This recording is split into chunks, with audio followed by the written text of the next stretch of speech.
Well, good evening. I'm your host, Noel Clubb, here on the Club Tracks TV show, and welcome to Spangus Sports World Network on Zingo TV, channel 250. Please remember to download the Zingo TV app from the respective iOS and Android app stores, as the app is absolutely free. And while you download, please make sure to rate and leave us a comment, simply because we want to hear from you, folks. That's all. That's all. And Zingo TV is also available on Google Chromecast, Amazon Fire, and Fire TV sticks. Roku and Roku sticks are also available on all smart TVs from 2016 forward. All right, good evening, folks, all the viewers at home. And, of course, let's introduce our very cool guest here on the show this evening. She's a versatile Canadian singer and songwriter based on Kitchener, Waterloo, Ontario. She's performed musicals, operas. She's also actually a highly sought-out vocal coach as well. And, of course, she's released her latest single, which is called Easier. And please welcome Amanda Kind to the show. Welcome, Amanda. Hi, thanks for having me. I'm really excited to be here. Thank you very much. Thanks for joining us tonight. And how are you doing this evening? How are you? I'm great. I mean, it's really hot here in Kitchener, Waterloo. I don't know what the temperature is for the people watching, but it's like a little bit humid, sweltering heat, and we've had so much rain this summer. Yeah. It's been relatively sunny this weekend. So I think everybody's just excited to have some nice weather. Yeah, exactly. Yeah. Same here. It's been a very hot streak here in Toronto. Toronto area has been very, very hot too. And so, yeah, the coolness was definitely welcome for sure. For sure. So tell me, so you're originally from White Rock, BC, is that correct? That is true. I grew up I kind of call it the California coast of British Columbia because it's right on two beaches. Oh, nice. Across from Blaine, Washington, so it's right by the border.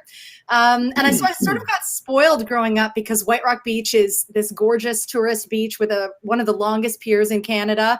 And then, just adjacent to that is Crescent Beach, which is more of a smaller, rockier kind of beach area. But I lived within a 10-minute or 20-minute walk from a beach on a regular basis. Wow. It was a beautiful, gorgeous place to grow up. No kidding. Pretty darn nice. Yeah. So like, how old were you made that big transition from BC to Ontario? So that's a big transition you made there. It is a big transition, and a lot of people make fun of me because most times people move from Ontario to the West Coast for the beautiful weather. Right. There's very little snow. There's a lot of rain. I moved in my early 20s because there was a lot more entertainment work out this direction. There's a lot of film and television work in British Columbia, but there was more theater and live music work out here in Ontario. I specifically moved to attend a program at the University of Waterloo, which at the time had a really well sought after program in cultural management, which I was really interested in. Mm. And so I attended the university and ended up staying here. I think it's a beautiful place to live. And I've made roots for myself here, and I now call this place home. But I do go back to White Rock usually once a year. I was there in last month. And it's always fun for me to walk the pier and think about all the memories that I have from growing up on the beach. It's a wonderful place. And I would recommend anybody, to go visit there. It's just gorgeous. Definitely. White Rock, folks, check it out. White Rock, BC. Very beautiful. Yeah, small town jam. Very nice. So I'm going to ask you, how did you get started off in the music direction now? How old were you when you first discovered music, and how did you find yourself on this path that you're on now? I really feel like music was part of my life from the very moment I was born. My family is quite musical. My mom comes from a Mennonite background where everybody sings in harmony, and we sang, Christmas carols in 4-part harmony. My Oma and Opa, my Opa played guitar, my uncles played guitar, my mom played the piano very well recreationally. And so we sort of grew up in a household where music was, a staple of everyday life. And learning to sing in harmony happened really early in my life. And my mom had an unbelievably eclectic taste in music. So I can remember dancing around the kitchen at a very young age to things like the Andrews Sisters, Boogie Woogie Bugle Boy, and Ella Fitzgerald, and Paul Simon, and everything from The Doors and Queen to Enya and Shania Twain. My mom was really, really eclectic. Very eclectic indeed. we really were exposed to a lot of pop and country and rock music, but also to a lot of classical and musical theater. So I remember watching Hello Dolly and Sound of Music growing up and being, totally inspired by those things. So for me, music was just totally entrenched and intrinsic in who I was from a kid. And my mom makes fun of me because I always kind of understood the business aspect of music. My aunts and uncles still make fun of me and tell jokes about how I would put on shows in the basement with my cousins, but you had to pay. You had to pay to get in. So I would make my aunts and uncles pay a quarter at the door of the basement. Even as young as like 8. So I knew that people should pay for a ticket. It's just real. When I hear these stories, it makes me howl. Actually, I like that. Just a little business person. I like that. Very smart, very innovative at that age. Yeah. So who are your earliest musical influences for you when you're growing up? Well, I think that changed a lot. I mean, I really did love a lot of jazz early on. I was the weird teenager that was obsessed with the Andrews Sisters and Julie Andrews. But as I got a little bit older, for me, it was definitely Alanis Morrisette. I literally wore out the album Jagged Little Pill. It was a great album. That was a great album. Such a great album. I mean, I bought it. I was a teenager at the transition from cassette tapes to CDs. So, I went from having to wait for something to be on the radio to press record and play so you could tape it off the radio and listen to it later to, buying the CD and wearing it out. And, I loved that album. And I also was a huge kind of grunge punk fan. There's very few pictures because thankfully we didn't have social media back then, but I was a high school person I had like fire engine red hair and a black choker and silver boot docks and like truly punk rock. I was listening to Green Day and Weezer and No Doubt. Like I was really into that particular scene. That's my kind of scene. Actually, obviously, you kind of had a little hint there that we're actually the same age because I was the same age too when that transition happened between CDs and cassettes. And yeah, I remember that transition too very, very well.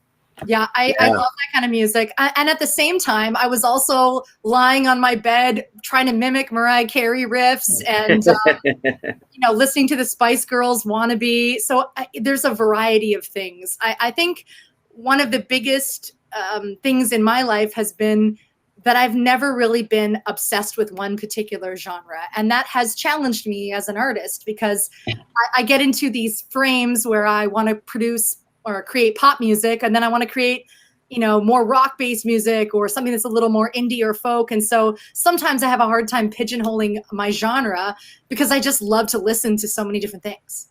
Yeah, but actually, I like that though. I like the fact that you're so eclectic, and actually for me, I'm the same way too as far as the listener is concerned. Like I listen to Enya as well, and so it's metal, rock, classic rock, a little bit classical, a little bit jazz. So.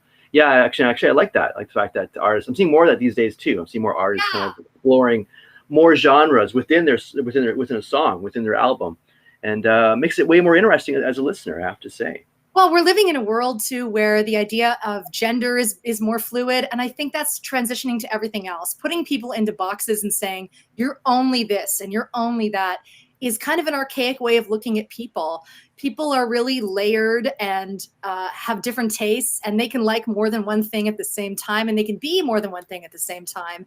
And absolutely. I love that we're in this, revolution, I would say, of saying that, putting people into specific, categories and only one is limiting and not helpful to people.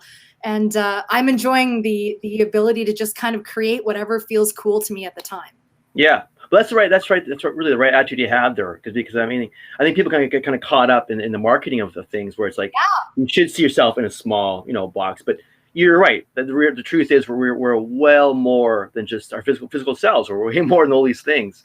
And so we have like multiple interests in other areas and within the subject matter. I mean, that's actually really helpful, and that's how you evolve your sound, and your branding and everything else you're doing. And well, and it comes to the same with teaching or helping people create their voice and everything. I love Freddie Mercury's voice. I think it's amazing. I also love Celine Dion's voice.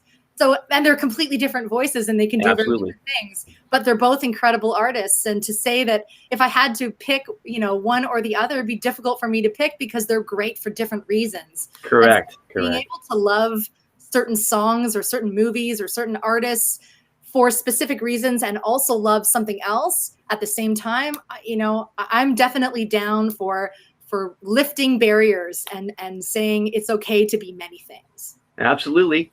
Right on. I agree with you, Amanda, 100%. Yeah. For sure. I was asking you, going back to Kitchener Waterloo, when you're growing up there. What's the music scene like for you when you're actually spent some time when you're down in Kitchener Waterloo? What was it like for you? Well, when I moved here, I noticed right away that there was a really vibrant art scene, and not just in one specific area. So there's tons and tons of theater in southwestern Ontario. This is where Great Entertainment and the Stratford Festival are. There's also a very vibrant music scene in many, many different genres. So there's a vibrant country scene. There's a lot of indie artists. There are many pop singers. And plus there's a huge visual arts and craft sort of scene as well. So good point. I don't know if it's by accident or by design, whether artists just want to live near each other, but it seems like this particular area has really done a good job cultivating a great community for artists. Yeah. And I've been able to, and also I want to give credit to the people who have been here for a long time, because when I moved here, I really felt like it was a very welcoming community for someone new. So I found it easy to integrate. I found it easy to make friends. I found it easy to sort of create new collaborations. And so there's something really friendly and community oriented about this area. And I don't think that that's changed in the 15 or 17 years that I've lived here. I really feel like that sense of small town community has not been lost, even though this community has continued to grow exponentially. Now kind of almost its own huge, vibrant city at the same time as being, a small town. Yeah, that's well put about that, about being Kitchener Waterloo. It's always been, I always found very, very warm city, very, very friendly city. And I'm glad to hear the arts is still going strong there, because to me, it makes a lot of sense. You have two universities right there in your city, Wilfrid Laurier and U of W, and I just try to find basically nurtures that kind of environment in the first place, of being more creative and innovative and experimental.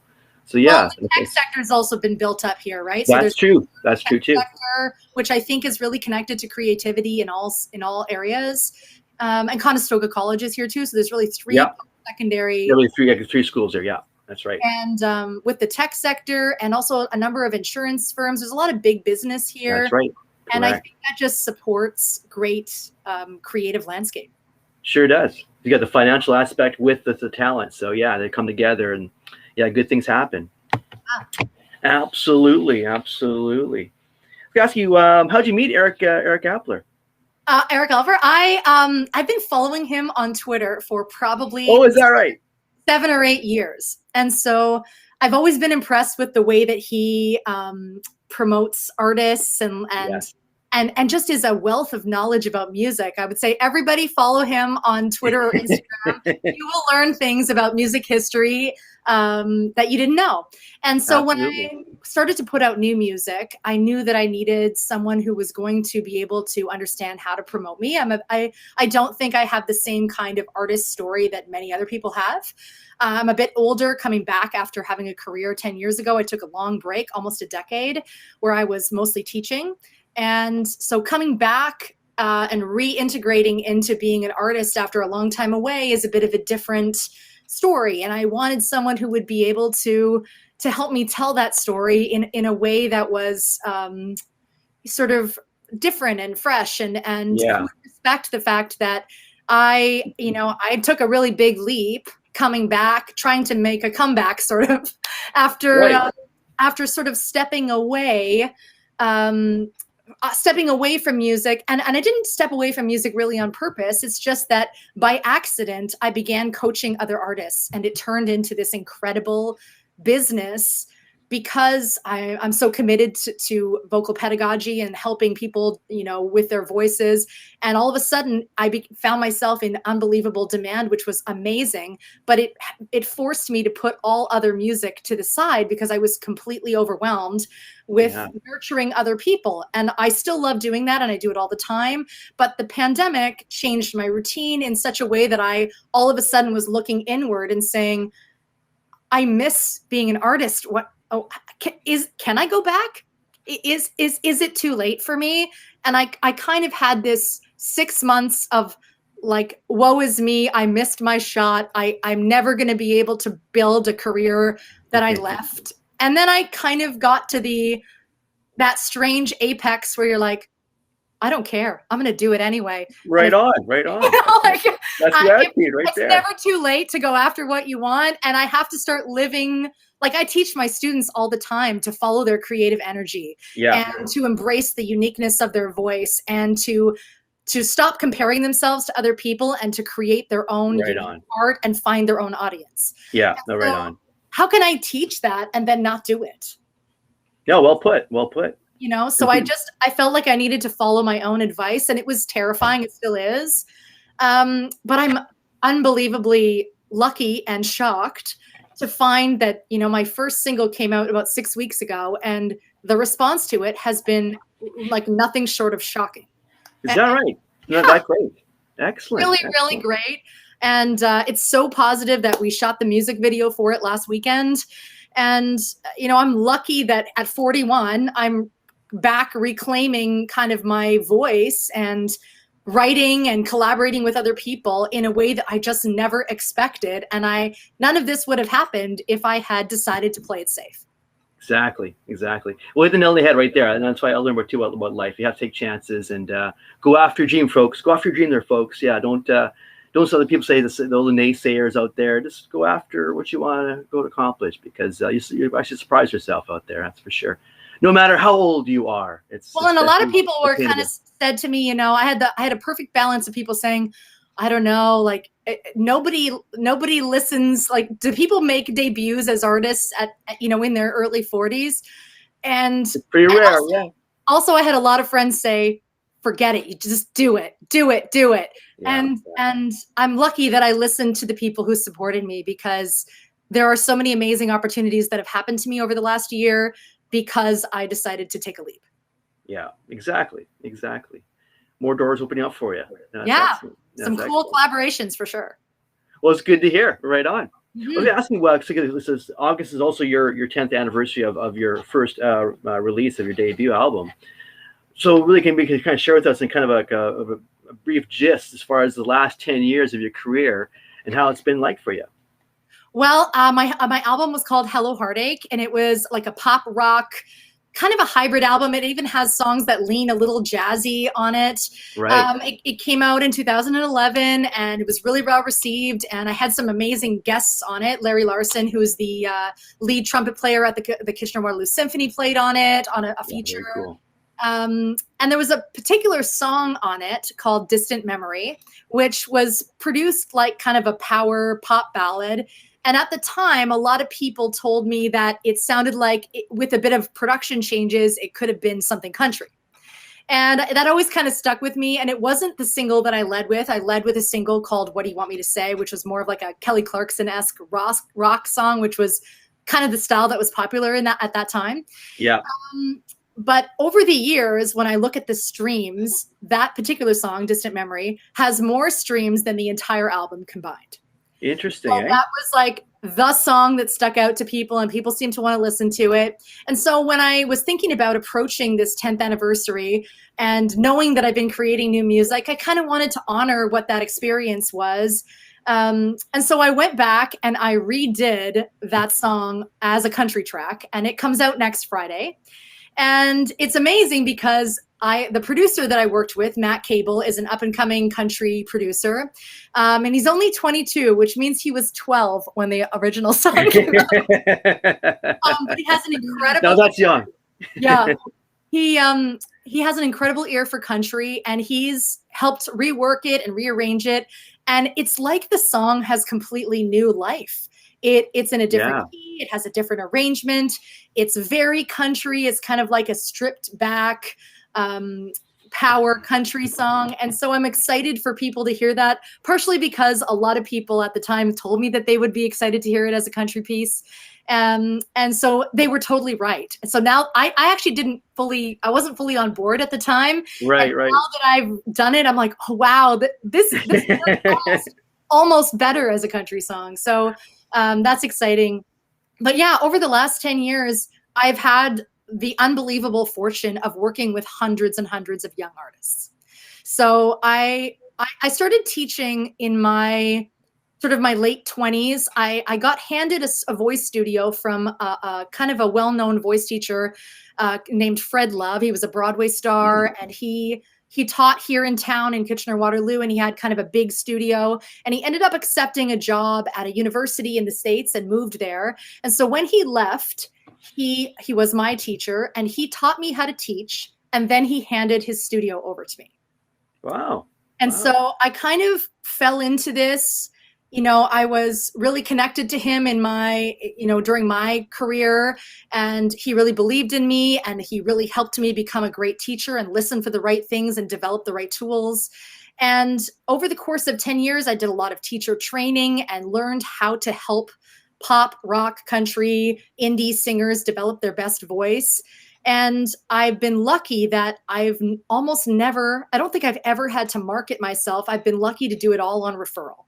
That's so amazing. It's amazing. I'm blessed beyond belief. Truly amazing. Yeah. Truly amazing. And so over the last 10 years, there's just been tons of, and such a variety of artists, everything from musical theater people who are working professionally in that realm to indie artists putting out, music that is very sort of chill kind of sounding, like Billie Eilish kind of a sound, to like country rock bands where I'm working with the lead singer or the secondary singer who's supporting with harmonies.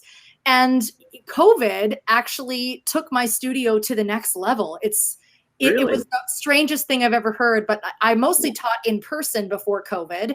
And then when we had to move online, all of a sudden geography was no longer an issue. So all of a sudden I was getting clients in Vancouver and Ottawa and Kingston and even in the States. And I have one in the UK. So all of a sudden I'm teaching people from different time zones. Yeah. And I think it's because I understand what it's like to be an artist, because I am one. And I have songwriting background. And so it's just been my absolute privilege to be able to help people make their voices stronger, and help them discover the sound that is healthiest and works best for them. Yeah, exactly. Well, I can see you definitely are a real teacher, because you're trying to generate the best out of your client, out of your student. And, that's very, obviously very passionate about it as well.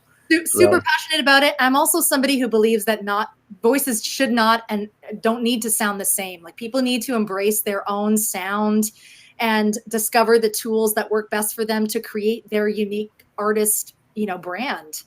And that bravery on behalf of the singer. And so I'm always really appreciative when someone trusts me to help them. Yeah, definitely. So that's excellent stuff. It's great stuff as well. So I got back to you. Actually, I've been watching you on Facebook. You're making the song "We're Okay." I was watching the last little while, and I love the fact that how you tied in the making of the song on the video. Yeah. You guys using Pro Tools? Is that correct? Yeah, Matt Cable was using Pro Tools to make the song. So there's a song that happened as a complete accident. Again, something that would never have happened if I hadn't made the leap to try and be an artist again. So when I was looking to kind of re-enter the scene, I started joining a bunch of virtual songwriting groups. So because musicians couldn't gig very much during COVID, especially during most of 2020, a lot of us were turning to these big online Zoom groups where you get divided into small groups and you write songs together. And I ended up in a virtual songwriting group where James Downham, who's a country singer from Stratford, was in my group. And then Matt Cable, who's a producer from Kitchener-Waterloo. And Carrie DeMayer, who is a pretty amazing songwriter from Southern Ontario. She's had, I think no fewer than 40 songs on the radio. So she's helped a lot of artists write amazing things. And so the four of us ended up in a group together. And it was really meant to be an exercise. So it was really meant to be like, let's so we said to each other, let's try to write something in that like epic country duet kind of style, like a Faith Hill, Tim McGraw type thing. Yeah. And over the course of 3 hours, we worked together on Zoom. And by the end of the 3-hour session, we were kind of like, there's something really cool about this song. Maybe we should kind of develop it further. And so we met again. And then James, who's released a lot of country music himself, decided that he was interested in releasing it. And even then, I have not sung country professionally before. I've released mostly pop and rock. And so when he said he was going to record it, I said, okay, great, thinking that he would record it with a female country artist. Gotcha. And yeah. He was like, you know what? You're going to do this. You're going to guest on it. And I was like, I don't know if I'm going to guest on it. And I'm so glad that he kind of convinced me to do it, because it turned into this incredible, accidental, awesome experience. So the first time I ever met James in person was when we went to record the vocals. Is that right? Interesting. So I didn't know him at all. I met him. We became friends on Zoom, literally. And then we met in the studio and we're like, oh, hi. Oh, there you are. Oh, there you are. And the song has just had this amazing life, because all of a sudden it's been picked up by Sirius XM Country and a bunch of other radio stations across Canada.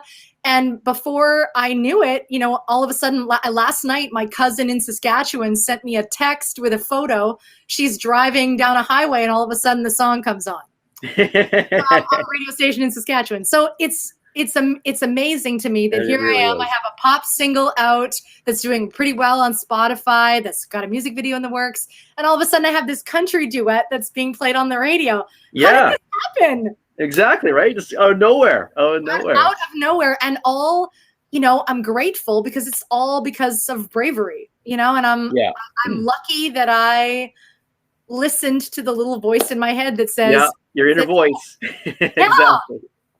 So lucky. Yeah. Exactly. Listen, kids, take that advice. Definitely take chances. Yeah, absolutely. I was gonna ask you about what's your writing process. Because you mostly you write songs really on your own primarily. Is that correct? I write on my own and with other people. Early in my writing career, I wrote mostly on my own, but now I do a lot of collaborating, because I honestly find it makes a better song. I would think, be more interesting to work with other people and hear a song kind of stretch and grow in other ways you probably wouldn't have seen before. That's so true. I mean, when you're working with somebody else or two other people just think differently and have different personal experiences. So, for example, with We're Okay, we came into that session and I brought sort of this "as long as I have you, I'm okay" idea, and it would never have turned into the song that it is if those three other people hadn't been in the room, because they had their own ideas about what is connected to that. It makes the song happen. And for Easier, for that particular song, I worked with my producer, who's Sam Hillefer out of Kitchener.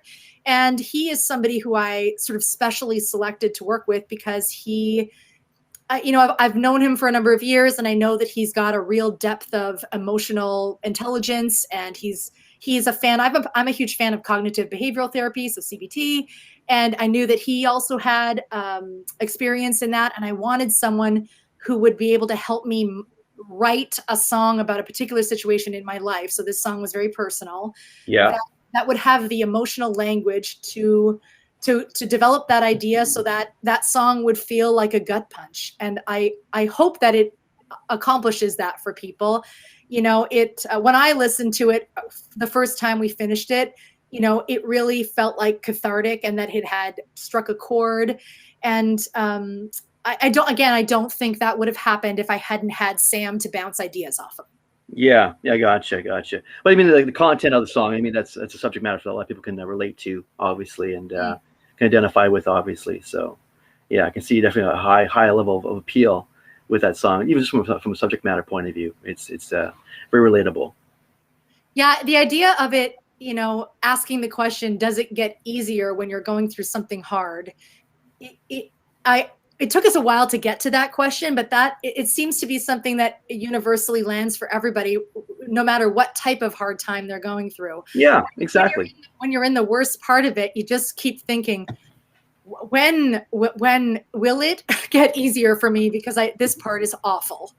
Yeah, well, exactly. Yeah, that's initial pain. Yeah, trying to get out of, obviously, and yeah, but that's unfortunately that's kind of part of the I guess our overall growing experience. Sometimes is those experiences and how we deal with them as well.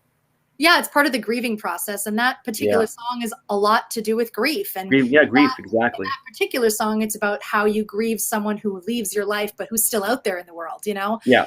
And there's a particular line in the bridge that I really love called, or that says, it's when you grieve someone who's still alive, and I think it is a special kind of grief when you know that someone is potentially happier without you. And that song kind of mines that in a very specific way. Yeah, exactly. However, that's just only that chapter of your life. There's more chapters to come. Yeah, way better. So don't worry. Well, and the songwriting process for me happens many ways. Sometimes it's melodically. Sometimes it's a melody that comes first. Yeah. But for me, it's often a lyric. It's often a lyric for you, eh? A phrase, or even just one word. Sometimes I actually keep a list on my iPhone. I have a note that is all titles that are in my mind. Like, this could be the title of a song. This could be the title of a song. This could be the title of a song. And when I'm looking to write, and I try to write every day, even if it's just 10 minutes. So I'll go through my titles list and say, okay, today I'm looking at the title, Goodbye. And I write as much as I can about goodbye for a second. Yeah. Freestyle. And if there's something good there, then we develop it. But, and some days what I write is maybe not so great yet. And some days there's an idea that I go, okay, I'm excited about that. Let's develop it further. That's it. So you use more word ideas. Is your approach to writing songs? Is that correct? Yeah, it's like a kind of a word map. I think. Yeah, I was gonna say It's a good way of phrasing that. It's like a word map. Yeah. Go ahead. I was gonna say. So it's the words that kind of find like a vibrational kind of a message or kind of a wording to you. It kind of speaks to you to kind of find the song through the wording, through the phrase. Is that kind of how that works for you? Yeah, and also I'm somebody for whom a melody comes quite easily. Like if I read a sentence and you said, sing a melody to this sentence, it would be very easy for me to do that on the fly. Is that right? That's pretty good. If I read a sentence and let's say the sentence is, give me a sentence. Who am I? Who am I? Who am I? Who am I? For me, it's pretty easy for it to just flow and let it go kind of thing. Yeah. Very good. Good demo cool. there. Good demo there. Very good. I'll write that song later. Yes, we shall. And I'll share the credit on that one too. Yeah. Very good. I like that. We wrote a song together here on the show. Very good. Very good. Starting a song off from scratch. I hear a hit single right there too, by the way. Yeah, it's got kind of an Alicia Keys vibe there. It does, doesn't it? Yeah, I hear a number one single right there. There we go. Look out, folks. We're coming for you. Look out. Yeah. Co-write. So you have any plans right now of working on actually selling a record behind the single Easier? It'd be a record to follow anytime soon? You know what? Right now, I don't have plans for a record. I've got a number of singles in the queue. I think I'm discovering many different styles of music that are not necessarily cohesive. Right, so, gotcha. For example, Easier is very much a pop, adult contemporary sound, like a soaring ballad. And then the country duet with James Downham is your true, new country,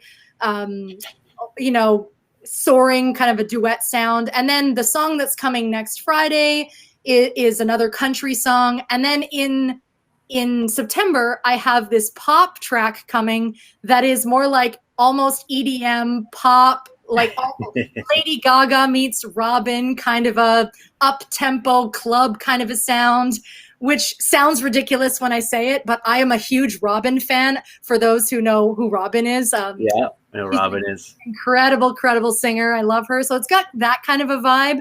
And those vibes don't necessarily go together. Yeah, on a record. Yeah, I hear you saying. Yeah. So there could more single based. There could be an EP down the line, and maybe I'll take some of those and put them together with other things that come. But right now, I'm literally giving myself no box to like. I don't want to be limited by the idea of one particular specific style. I'm writing and recording whatever makes me excited, and if they happen to align from an artistic brand standpoint, I might consider combining them later. But right now, I'm all about no limits. Yeah, no, right on. I actually love it. I love it. Well, I imagine too, like singles are the way to go right now. To imagine like records are not really the big thing. I would think right now. I think more singles would be the way to go, especially what you're saying you're doing right now with their being so eclectic each song. So it makes way more sense to do more singles. Well, and I think EPs and albums work a lot for more, artists with maybe bigger fan bases. But in my particular case, I'm an indie artist. And so for me, if somebody likes what I'm doing on a country front, I hope that they'll listen to all the country stuff. And if they like me more on the pop side, I hope they'll listen to the pop stuff. And if they don't like country, they can leave the country stuff. I hope people will listen to whatever they like. Yeah. And they can leave the stuff they don't like.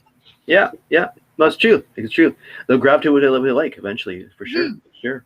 Well, I'll ask you what's your opera background and how that all started, how it all began getting involved in opera singing. Well, when I grew up, taking voice lessons really meant taking lessons in classical music.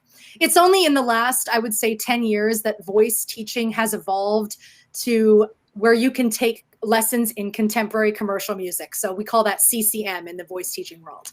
So I am a teacher that specializes in CCM, so contemporary commercial music. But when I was a teenager, I got given voice lessons for my 16th birthday. And for me, that meant studying classical music. And so I naturally began to learn, Italian arias and things like that. Yeah. And when I went to music school first, it was for classical music. And I do love it. I especially love watching it and listening to it. I wouldn't say that it was my best style of singing vocally. I can do it, but I wouldn't call myself a terrific opera singer.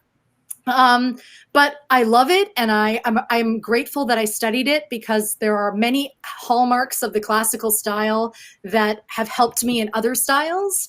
But I was lucky that I got quite a bit of work in my kind of early 20s singing features in Handel's Messiah and in the Bach Magnificat and doing some of those kind of soprano solos. And wow, when I look back on that time, I'm so grateful for the chance that I had to sing that music.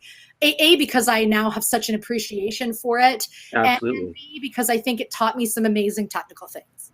Absolutely, for sure would. Absolutely. And of course, I can add more to what you're doing in your career as well as a vocalist. Mm-hmm. Well, and also as a teacher, I can appreciate many styles. And I have this knowledge that comes from many different genres.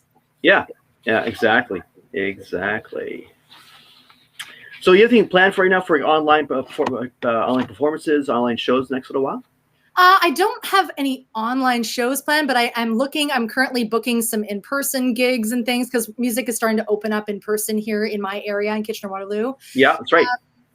I am planning on doing some online performances kind of later in the fall, but nothing in September, at least not yet. I'm sort of, I'm still getting my voice ready to do some stuff. I have a few collaborators that I'm working with, and I'm excited to kind of get behind the mic live again. Definitely. It's been a number of years since I've sung live. So I think it's been at least 3 for me. 3 years now? It'll be amazing for me when I finally do step in front of a mic again and have the opportunity to sing in front of an audience. It's a totally different feeling, right? Absolutely it is. Yeah, absolutely. We want to see that show too at some point. See you live on stage. Yeah, it would be. Yeah, definitely. Let's make it happen right away. Yeah. So do you have any kind of dream projects at all? Like you kind of back of your mind, you have to pursue some point in time before it's all over. That you want to pursue as far as the dream's concerned, as far as a dream project? For me, it has a lot to do with co-writing for other artists. As much as I love singing and I love teaching singing, and I'm doing a lot more of that. But I have been doing a lot more songwriting over the last 18 months, and I am finding I really love collaborating with other artists and helping them write material for themselves. And so I've been booking a lot of co-writes for artists so that they can release music that I've worked on with them. So that's really exciting. I'm planning on doing more artist development. So part of my voice teaching business isn't just helping people with their voice, but also to some degree helping them with their branding and that kind of stuff. I'm really interested in marketing, and I have a lot of, it speaks to my childhood charging at the door, but I've always had a huge passion for marketing, and music marketing is something that I'm really into. And so I try my best to help not only my students, but other indie artists to promote themselves.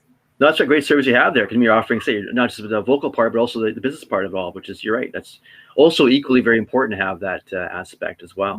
Yeah. Good branding ability for sure. And be a one-man show.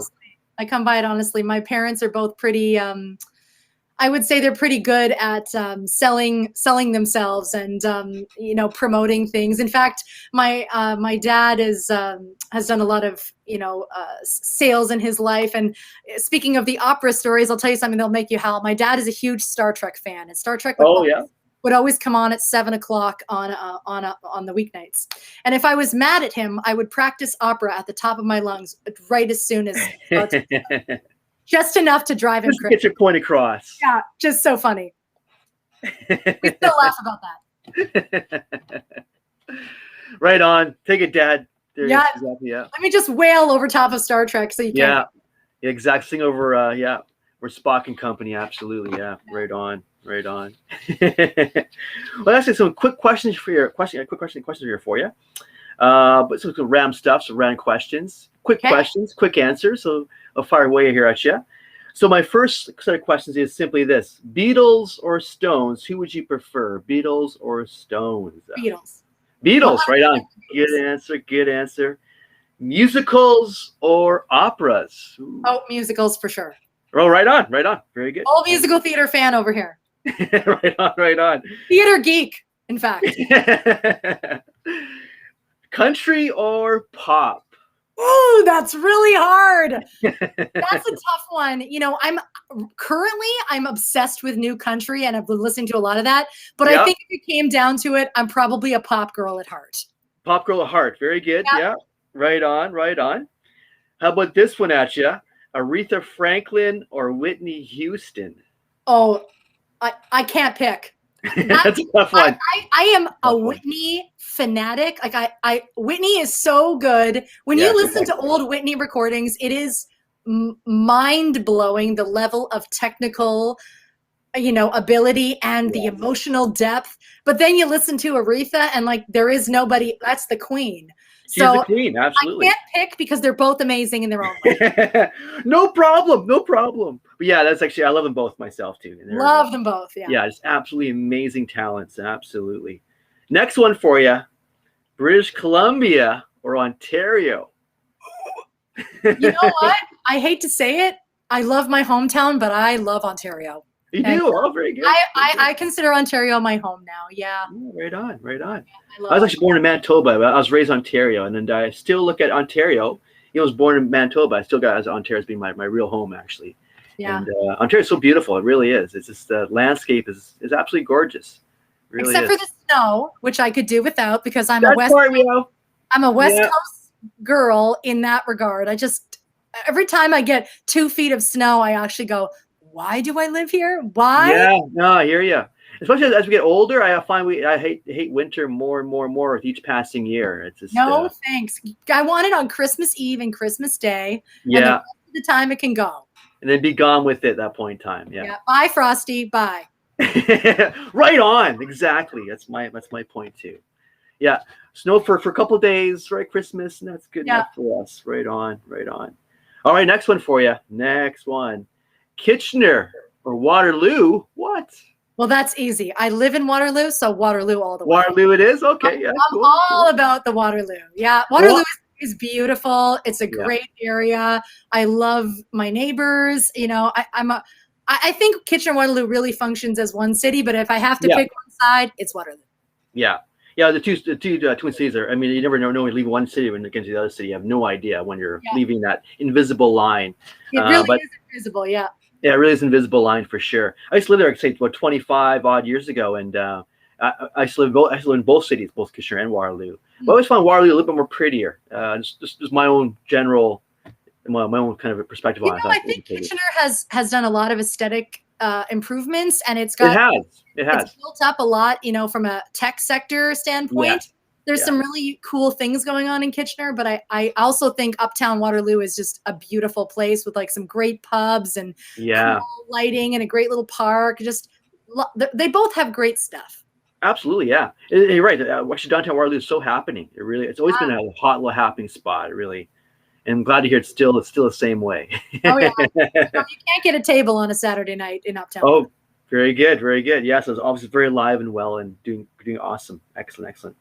I was gonna ask you next, to have loved or to have not have loved at all. What would be your preference in that situation? Oh, well, I think it's got to be to have loved, even if it was painful. You know, I think that's important. We all, as humans, need it, and even if it takes you through the ringer, I think it's important to have loved.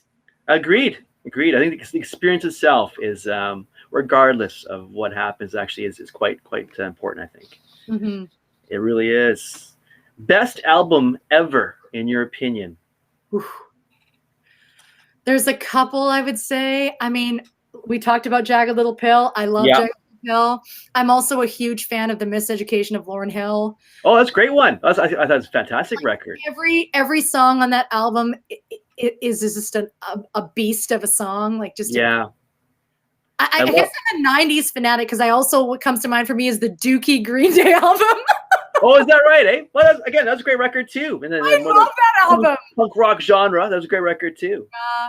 As far as like newer albums, you know, I'm a big fan of Ben Platt, who's kind of a Broadway star that's crossed over into pop, and he has an album from a couple years ago that I thought was just an unbelievable knockout of an album called "Sing to Me Instead." Oh yeah. I also love Phoebe Bridgers. So like there are some amazing albums out there. There is. And some great independent artist albums. I really make it my mission to discover new up and coming artists all the time. Right now I've been listening to a song called Love Me by Lydia Sutherland, who's an up and coming country artist in Canada. And just there's so much good music out there. I read a stat the other day that said that DistroKid, which is the company that puts out a lot of music for independent artists, puts out like 60,000 new songs a day. Wow. Holy cow. So, like, there's just tons of amazing music to be discovered. And it's a shame that a lot of the lesser known indie artists, you know, don't get heard more widely because there's some incredible music being created. Very true. I mean, that's the thing about the show for me, and of course my co-host Mark Duda. We every week have a new guest on the show. Usually have acts we haven't heard of before, and the albums we hear in the last year have been absolutely amazing. And it's a shame because you're right. There's so much great material out there that people are not really being exposed to. That would be blown away by what's out there in the indie scene right now.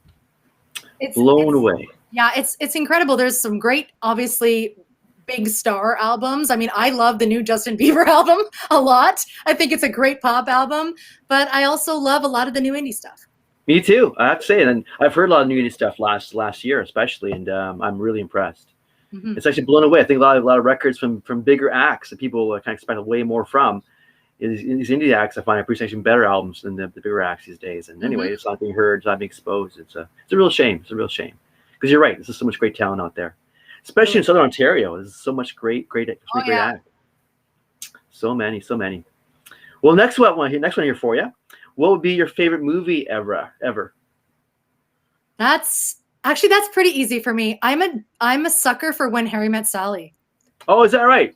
It's an old school romantic comedy, but of all the romantic comedies, it's got some great funny moments in it. And when it comes on TV and it's on like a B-list, whatever rerun. I can't help it. I have to watch it.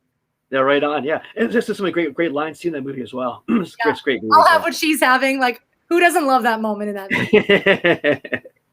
Exactly. Favorite actor of all time? Oof. That's also a tough one. I mean, I want to say like Meryl Streep, which would be so cliche, but she's such a brilliant chameleon of a performer. Yeah. I love anything she's in. I love Leonardo DiCaprio. I love Viola Davis. Yeah, those three are kind of people like when they're in a movie, I want to see it. Right on. Yeah, good call there. Good call there. So we're almost out of time already here. So I'm going to ask you, where can people find more on you on social media? Well, they can go to my website, which is simple. It's amandakind.com. And I'm on Instagram at Miss A Kind. And I'm on Facebook if you type in Amanda Kind. And I'd be happy to hear from people. And I'm just grateful to have the chance to talk about music.